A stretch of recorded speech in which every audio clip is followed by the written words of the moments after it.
Bonjour. Les députés ont adopté hier, vendredi 16 août, la proposition de loi modifiant le règlement intérieur de l'Assemblée nationale en y réintégrant les dispositions relatives à la fonction de Premier ministre. Auparavant, d'après Sud Quotidien, les députés ont rejeté une motion préjudicielle présentée par leurs collègues de la coalition Yewwi Askan Wi, Guy Marius Sagna, relativement à cette proposition de loi. Conséquence, désormais, la porte est grande ouverte par la représentation parlementaire pour recevoir la déclaration de politique générale du Premier ministre Ousmane Sonko, ce qui pousse le confrère de l'avenue Bourguiba à écrire que la balle est désormais dans le camp du Premier ministre pour la tenue de cette déclaration de politique générale. Selon Le Soleil, le règlement intérieur de l'Assemblée nationale a été mis à jour par les députés de la 14e législature qui ont adopté hier à la majorité absolue le règlement intérieur de l'Assemblée nationale restaurant le poste de Premier ministre. C'était une séance sereine, constate le confrère. Les députés votent la loi d'après Le Quotidien.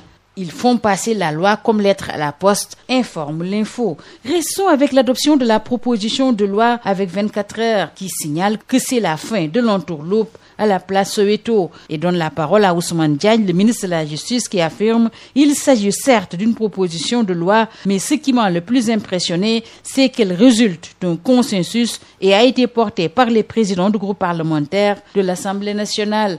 Restons avec la tutelle Ousmane Diagne, cette fois-ci dans les colonnes du Sud Quotidien. Il salue la responsabilité des députés. Selon l'AS, la séance plénière d'hier a servi de tribune à certains députés pour exprimer leur fierté d'avoir été membres de cette 14e législature. Des interventions qui, d'après le confrère, sonnent comme des discours d'adieu dans un contexte où la dissolution du Parlement est défendue avec acuité par des députés proches du pouvoir actuel. L'Assemblée nationale déroule le tapis rouge à Sonko suite à la modification de son règlement intérieur. Restons avec le gouvernement. Après le Premier ministre, place au ministre de la Communication. Hier, vendredi 16 août, a eu lieu le lancement de la plateforme Déclaration Médias du Sénégal. Comme son nom l'indique, il devra permettre, d'après Sud Quotidien, de recenser les médias du Sénégal. L'occasion a été pour le ministre de la Communication, des Télécommunications et du Numérique, Alioune Sall, qui a présidé la cérémonie, de dénoncer la situation précaire des reporters,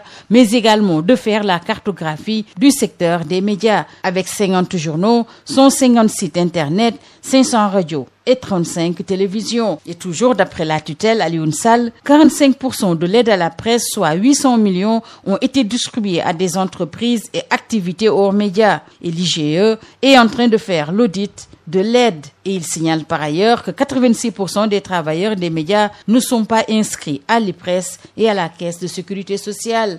Sur le quotidien de signaler que le CEDEPS, initiateur de la journée de la presse, est en phase avec le président Bassirou Diomaye Faye qui appelle à un dialogue rénové avec la presse nationale, au moment où le CORED appelle presse et État à un dialogue sincère. Appui et développement de la presse, c'est un débat de fond, intime conviction du quotidien Le Quotidien, avec le ministère qui publie la liste des organes bénéficiaires de ce fonds d'aide. Restons avec la tutelle avec ses révélations dans les colonnes de l'info. Le groupe Futur Média, GFM, détient 40% de la dette fiscale des entreprises de presse, suivi de la RTS avec 28% et du groupe des médias avec 11%. Il n'est faut de nous faire part de ce top 10 qui se taille la part du lion du fonds d'appui à la presse avec des dotations allant de 69 millions pour le groupe GFM à 20 millions pour le groupe Walfadjri. L'État dévoile tout simplement le tong-tong selon l'AS avec 800 millions partagés entre copains et coquins et 45% du montant qui sont offerts à des non-journalistes. Le ministre de la Communication a annoncé 4 réformes majeures pour assainir la presse.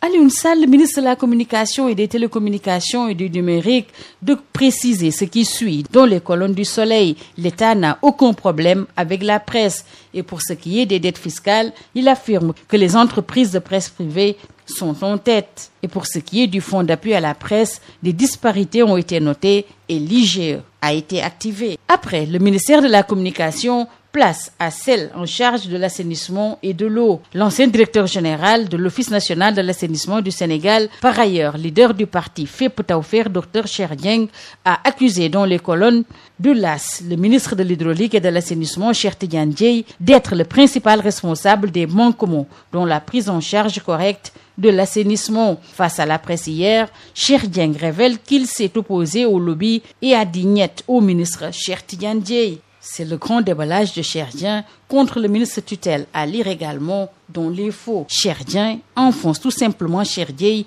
selon le quotidien. La presse parue ce jour de signaler que le ministère de la Santé et de l'Action sociale a pris des dispositions suite à la sortie le 14 août dernier du directeur général de l'Organisation mondiale de la santé déclarant la variole du singe comme une urgence de santé publique de portée internationale. Ces dispositions entrent dans le cadre de l'appel de l'OMS et demandent ainsi la mise en place d'un système de surveillance graduelle en fonction de son évolution.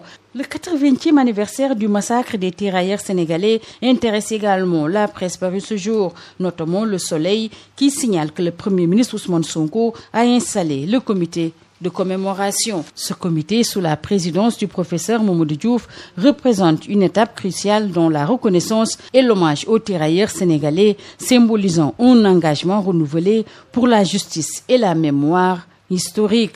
Champion du Sénégal, Teungueth FC fait le premier pas ce samedi 17 août en Côte d'Ivoire pour le match qui l'oppose au club ivoirien du Stade d'Abidjan en préliminaire de la Ligue des clubs champions.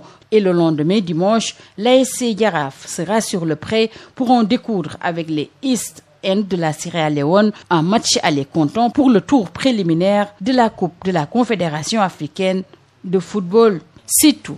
À vos journaux et très bonne lecture.